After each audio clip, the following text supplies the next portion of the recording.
Uma ótima tarde a todos. Hoje é sexta-feira, 26 de novembro. Você nos acompanha em todo o Brasil e fora dele também, pelas antenas parabólicas no sistema digital e analógico, pela NET Claro TV nos canais 190 e 690, pela Neo TV no Paraguai e no Brasil, também pelo Facebook do Canal do Boi, as dezenas de páginas que levam o nosso programa e também pelo portal sba1.com. Sejam todos bem-vindos.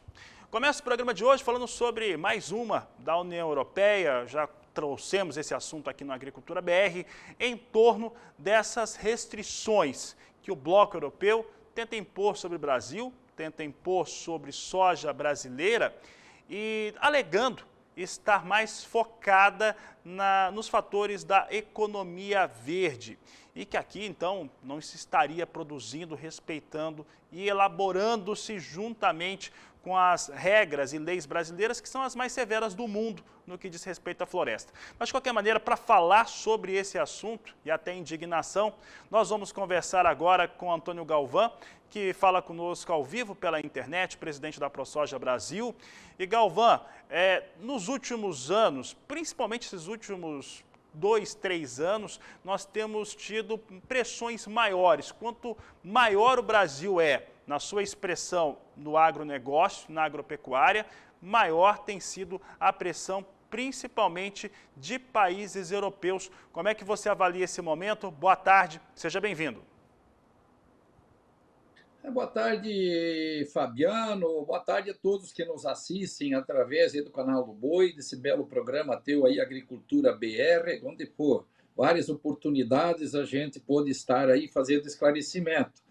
E é mais uma aberração, para dizer mais uma coisa bizarra, podemos assim dizer, de políticos europeus, que com certeza essa tomada ainda não foi, né, uma decisão, mas já uma divulgação de você querer coibir diversos dos produtos nossos produzidos aqui no Brasil, inclusive alguns, como o caso do próprio cacau, que você produz ele na sombra, produz embaixo de árvores, você sabe que praticamente você preserva quase que toda a vegetação nativa para poder produzir o cacau, tomar uma decisão dessa. Mas a gente sabe que a grande briga, e o caso do próprio café também, a grande maioria que é produzido longe da Amazônia, por mais que a Rondônia se destaque bastante também aí na produção de café, chega a ser bizarro a gente ouvir disso de alguns políticos. E com certeza, né, Fabiano, eles não devem ter conversado com a indústria deles, com o próprio consumidor, e vem com aquela imposição.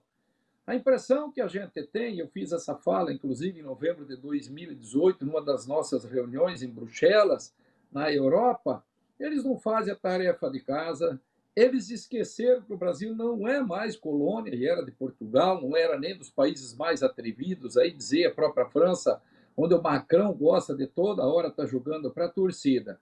Então eu vejo aí uma situação bastante calamitosa, mas principalmente para o mercado comum europeu. A gente sabe da dificuldade que eles estão lá até para conseguir alimento, que bem recentemente na viagem que o presidente Bolsonaro esteve lá, esteve junto com o Boris, aonde o presidente da Inglaterra, onde pediu aí, por favor, para arrumar alimentos. Então eu vejo que eles vêm com mais uma decisão dessas, agora impondo com o nosso Código Florestal o mais restritivo, que eles não adotam nem querendo, nem por imaginação, nem sequer as próprias APPs dos rios deles, que pelo que a gente conhece lá, não vou dizer aqui que seja um grande conhecedor da Europa, mas a gente viu muito por imagens satélites, algumas viagens aonde a gente andou aí, principalmente nos Países Baixos, uma parte da Alemanha aí, que a gente vê os rios totalmente desprotegidos, inclusive da floresta que existia lá há centenas de anos, tudo bem, mas pode ser refeito. Então a gente preocupa sim com a decisão dessas, porque dá a impressão que eles acham que o Brasil ainda é uma colônia da Europa, de um modo geral, especialmente quando Portugal aí, que descobriu o Brasil aí, e vem essa decisão toda. Isso deixa a gente dizer cada vez, não preocupado, dizer, porque eu não me preocupo com isso, um país que precisa do nosso dinheiro. Mas sempre vieram com imposição e vem aquela velha história, você tenta atender a unha da unha, que é o dedo, dá o dedo que é a mão, da mão que é o braço, agora querem o corpo, já querem mandar aqui dentro, e nós temos aí o código mais restritivo. Temos aí 2/3 da nossa vegetação nativa ainda preservada a nível de Brasil. Temos a Amazônia aí com mais de 85%, 86% preservada. como o próprio Evaristo de Miranda, lá da Embrapa Territorial, tem divulgado. Agora com os novos números deles, inclusive as propriedades rurais dentro dela, nós temos 1/3 do que é preservado no Brasil como reserva legal e APP. Então, na verdade, a gente não sabe o que o europeu quer. Na verdade, sabemos, né? Quer continuar mandando, quer tentar nos atrapalhar de toda forma, sabendo que o Brasil aí é o país que tem toda a condição de vir suprir essa demanda de alimento que a todo momento consegue cada vez ser mais reduzida, e sabendo ainda que tem aí segundo a FAO, aí 800, 900 milhões de pessoas literalmente. Outro tanto nessa altura aí, Fabiano, também se alimentando mal. Então, para mim, eu trato isso como uma fanfaronice de alguns políticos aí europeus, que chega a ser bizarro uma situação dessas querendo impor. Não acredito que o Parlamento Europeu vá querer implantar isso na marca. E quem vai dizer, acabar padecendo com isso mesmo, é a indústria deles que precisam. A gente conhece o pessoal da FEFAC, da FIDIOL, que seriam os representantes deles, as federações aí da indústria de rações e das esmagadoras de soja. E, como dizer, seria a nossa a Biov aqui, a FIDIOL deles, que tivemos reuniões com eles em 2018, 2019, e a gente sabe do assunto que é caótico e eles dependem muito do nosso farelo e da nossa própria soja. Galvão, eu lembro de um documento feito no final do ano de 2019, foi lançado na Europa no começo do ano passado, no começo de 2020, chamado Atlas. Está escrito em alemão, né, e tem a versão em inglês, mas trazendo para o português, é o Atlas da produção aqui no Brasil. Entre os dados que estavam nesse documento, produzido por franceses e alemães, estavam nos 2 idiomas e inglês também, tinha envolvimento também de jornal Le Monde e também um monte de ONGs, né? Uma questão ideológica muito forte. Eles colocavam o Brasil na sua produção de carne bovina, de soja, de milho e até café como uma produção que estaria agredindo o meio ambiente aqui. Não tinha dado estatístico nenhum, não tinha nenhum proforme naquele cenário. A Europa hoje ela compra cerca de 10% da oleaginosa brasileira.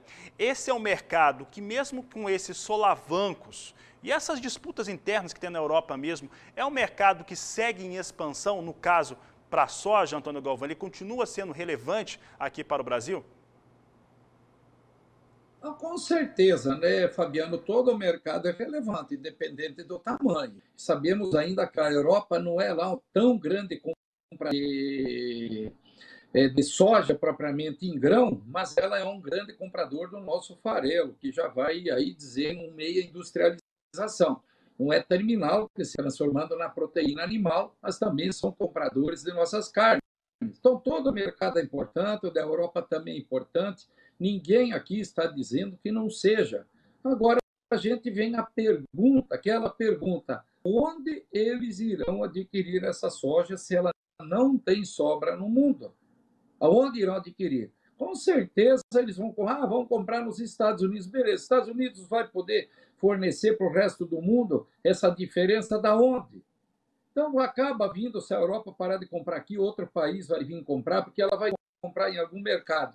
E, com certeza, ela terá muito mais dificuldade de encontrar essa soja em outro mercado, esse farelo, do que nós aqui no Brasil encontrar outro mercado para vender esse produto que ela compra. Por quê? Ela vai ter que buscar depois na mão de um atravessador, por conta de caprichos, que eu posso tratar isso, e trato isso como caprichos deles, para tentar atrapalhar.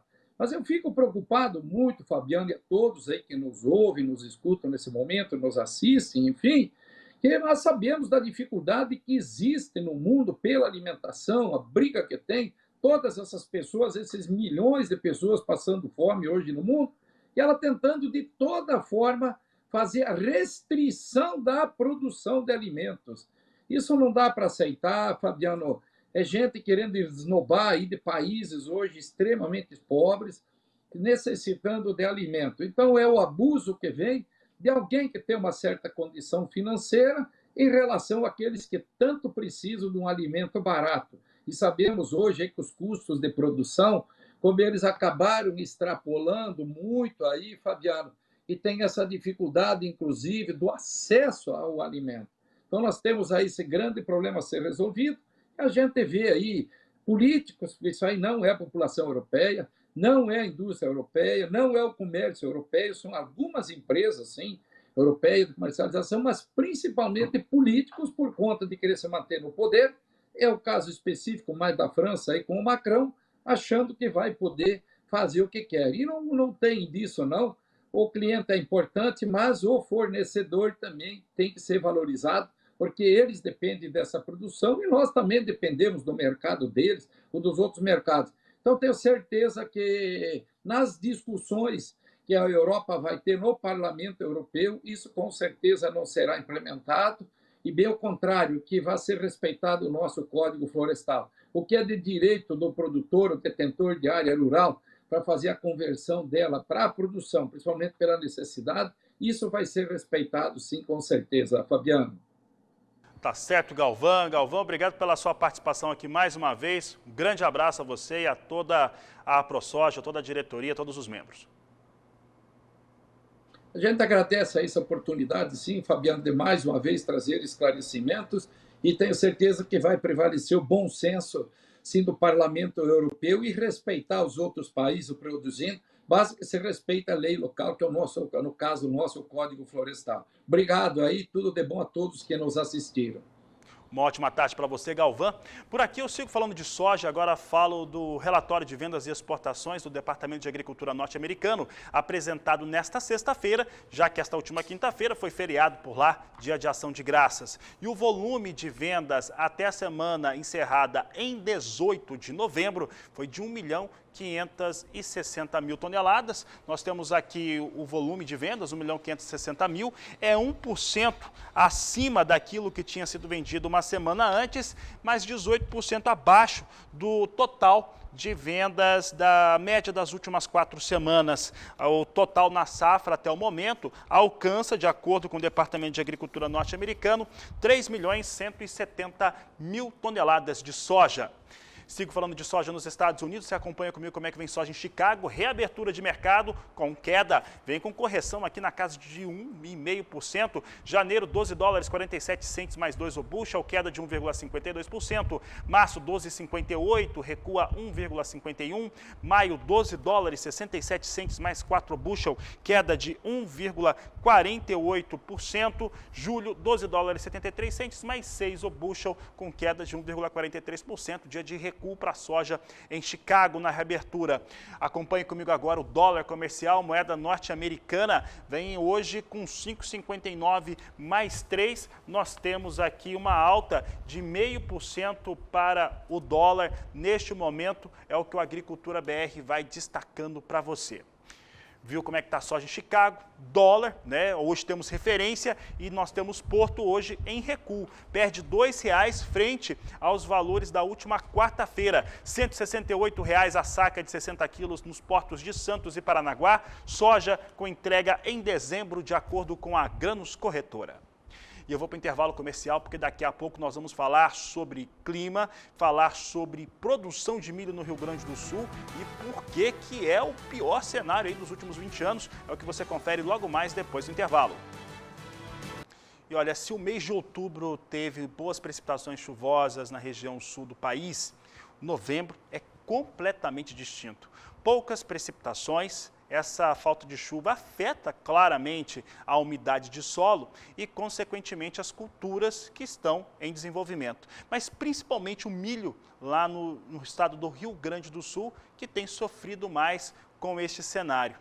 Levantamentos da Geossis mostram que novembro de 2021 tem o pior cenário de precipitações dos últimos 20 anos. Mas para falar a respeito deste assunto, eu converso agora com o analista da Geossis, Felipe Reis, que participa do programa conosco. Felipe, obrigado por estar conosco, presente mais uma vez. Esse cenário, principalmente no Rio Grande do Sul, mas Santa Catarina, Rio Grande do Sul, é algo para realmente trazer preocupações para os desenvolvimentos das culturas, principalmente soja e milho. Boa tarde, seja bem-vindo. Boa tarde, Fabiano. Boa tarde a todos. Sempre um prazer participar do programa com você. É isso mesmo, Fabiano. Nós ainda estamos no começo do ciclo, muita coisa pode mudar ainda, mas pensando principalmente para o milho de primeira safra, que sofre um pouquinho mais com a seca, já é um cenário para, no mínimo, ficar bem atento, né? Os produtores no Rio Grande do Sul, também no Paraná, tá? São dois, o Rio Santa Catarina também é uma região ali, o sul do Brasil, que tem sofrido bastante com a seca. A diferença do norte e do sul para a região central e sul, para o norte do Paraná ainda recebeu algumas chuvas na segunda quinzena de outubro, né?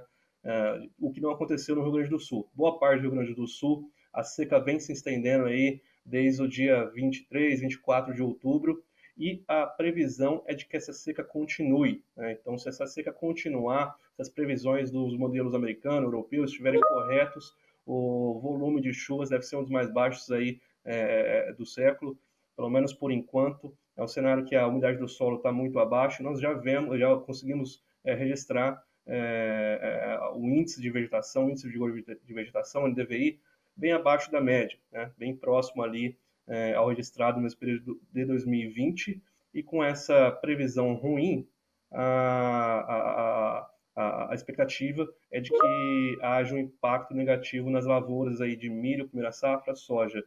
Por outro lado, para o trigo, né, que está em passo final de colheita, a baixa precipitação favorece o progresso da colheita para o trigo, mas para o restante a preocupação segue grande. Felipe, e quanto ao fenômeno Laninha, principalmente sobre o sul do Brasil, o fenômeno Laninha que pode inclusive durar até o final do verão, o que isso representaria não só para o desenvolvimento da primeira safra, mas também para a safra de inverno? Bom, o fenômeno Laninha ele teve um impacto já na temporada anterior. É importante dizer que nós devemos ter o Laninha, o governo australiano já confirmou, né, o fenômeno Laninha nessa semana, porém a intensidade deste fenômeno em 2021, 2022 deve ser menor em relação ao último ano. É uma boa notícia, mas nós já estamos vindo de um ano de muita seca, né? Então a precipitação com Laninha para o sul do país deve continuar no mínimo abaixo da média, mesmo que seja melhor do que o ano passado, ainda assim abaixo da média. Isso, agora que já teve um plantio, né, o atraso do ciclo do milho safrinha fica um pouquinho menos problemático em relação ao último ano, né? Então, caso a gente tenha chuvas na colheita da soja, que atrasa a colheita da soja, aí a gente pode, de novo, observar um atraso do ciclo safrinha, né? Mas, por enquanto, esse é um cenário um pouco mais distante do que o ano passado. Tá certo, Felipe Reis, eu agradeço a sua participação aqui no Agricultura BR, no canal do Boi. Obrigado, um grande abraço a você. Eu que agradeço e até a próxima, Fabiano. Até a próxima, conversamos então com Felipe Reis, analista da Gelsis. E olha, nesta próxima segunda-feira será lançado no Brasil o Contrato Futuro para a Soja. Sobre este assunto, Walter Pulga Júnior conversou com o supervisor de produtos da B3. Acompanhe. Brasil, hoje, maior produtor de soja do mundo, maior exportador há muitos anos, em um cenário acho que muito propício para ter novos derivativos regionais. Por quê? Porque vamos pensar junto na história do Brasil, né? Os últimos 30, 40 anos foi uma grande expansão das terras agrícolas e, consequentemente, da produção de soja. E acho que ao longo dessa jornada teve várias prioridades. Uma delas foi abrir essas terras, criar esses recursos produtivos. Num segundo momento, foi o acompanhamento da própria logística, criar ferrovias, hidrovias, rodovias, silos, portos, etc. Esse conjunto veio crescer para fazer o que o Brasil é hoje, o celeiro do mundo. E para acompanhar esse crescimento, a gente está vendo também que os participantes da cadeia produtiva, nos primeiros elos da produção, os produtores rurais, as cooperativas, revenda, cerealista, trading regional, trading internacional, estão precisando de novas ferramentas para gerir risco de preço. Então, respondendo diretamente essa tua pergunta, o que aconteceu com os outros contratos? Tinha dois contratos. Tinha um contrato Paranaguá e tem o contrato cross-listado de Chicago. O contrato de Paranaguá, por vários motivos, caiu em desuso. Acho que o maior motivo foi uma perda de correlação, talvez, entre o contrato e a própria praça de Paranaguá. O contrato de Chicago, o cross-listado, né, que a gente chama, ele reflete muito bem o seu subjacente, que é soja americana. Mas daí fica faltante ter um contrato nacional, com uma praça brasileira. E isso é o que o novo contrato, eu acho que vai prover. E se eu posso falar dos dois maiores benefícios do contrato, são trazer a referência da soja dos Estados Unidos para cá, no caso o Porto de Santos, e também através da ferramenta, que é um derivativo, um futuro e opções, ser muito mais inclusivo do que quem pode participar do mercado de precificação da soja, porque só presta ter uma conta numa corretora ou com sua instituição financeira e você vai poder negociar o novo contrato de soja FOB Santos, com liquidação financeira. Por que Santos? Nós temos saída norte agora, talvez o escoamento da soja, em boa parte, ocorra também pelo norte. O Porto de Santos ainda é uma referência? É uma ótima pergunta, Puga. Obrigado, porque esse foi amplamente discutido. Como a B3 cria um contrato? A B3, ela tenta chamar a máxima quantidade de pessoas na mesa de negociação, afinar a B3 e essa mesa de negociação. Então, quando a gente falou com o mercado inteiro, brasileiro, de produção, de consumação, de exportação, a gente ouviu muitas boas ideias. Por que não um contrato no Mato Grosso? Por que não Paranaguá?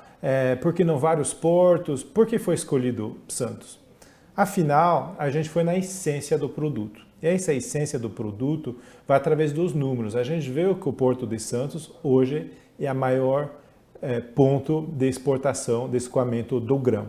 E mais, ele captura uma região produtora maior, que também tem acessos a outras saídas, como você mesmo falou, né, tudo o corredor norte, e daí ele ameniza um pouquinho eventualmente esse risco de ter um pepino local que poderia afetar o resto do contrato. Então, por ser essa praça, acho que maior representativa do Brasil, a gente optou por ela. E, em vez, acho que ela vai se tornar, talvez, a referência também para as outras praças, né? Agora, nós temos uma relação desse nosso contrato com a proximidade com aquela soja sul-americana, contrato lá da Bolsa de Chicago que foi lançado também. Qual é a relação entre aquele contrato futuro de soja sul-americana de Chicago com o contrato que a B3 tem agora com referência a Santos? Então, esse novo contrato, que vai ser o SOY, foi desenvolvido em parceria com a CME. E, de fato, a CME lançou o SAS, que é o South American Soybean Contract, que também precifica base FOB Santos. Então, na verdade, esses dois contratos são irmãos.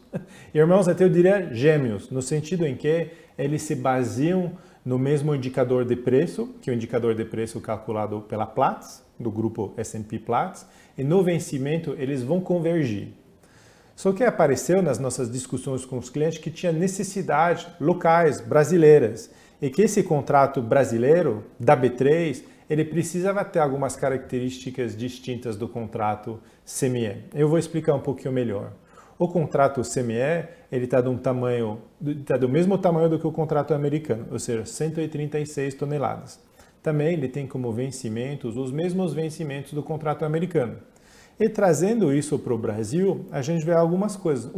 136 toneladas numa referência que tenha alguma fundação no físico brasileiro. E segundo, era um tamanho muito grande se a gente vê em valor de contrato, muito discrepante até com contrato de milho, contrato do boi, contrato do café. Então a gente quis reduzir esse volume para 34 toneladas, que é dividido por 4, que também guarda uma convergibilidade para fazer arbitragem, porque é um múltiplo inteiro. Vencimentos. Obviamente, os vencimentos americanos, eles foram desenvolvidos há mais de 100 anos para refletir o quê? A realidade da safra norte-americana. Em 2021, no Brasil, os vencimentos precisavam ser diferentes. Agora que o contrato vai ser com liquidação financeira, a gente está criando contratos com vencimento mensal para todos os meses, né? E mesmo se o contrato é um contrato de exportação, a gente sabe que no Brasil a exportação é concentrada na primeira metade do ano, eu acho que esse contrato vai ter uma relevância o ano inteiro, por dois motivos.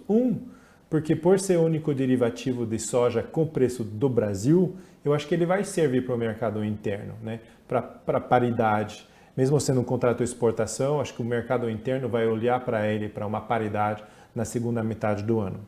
E também, olhando para frente, que também é um pouco o papel da B3, a gente está vendo a safra brasileira crescer. E eu acho que vai ser cada vez mais comum ver exportações de soja na segunda metade do ano. A gente já viu, salvo engano, que esse ano teve mais exportações de soja do que de milho. Então, para poder ter isso para o futuro, acho que é muito relevante.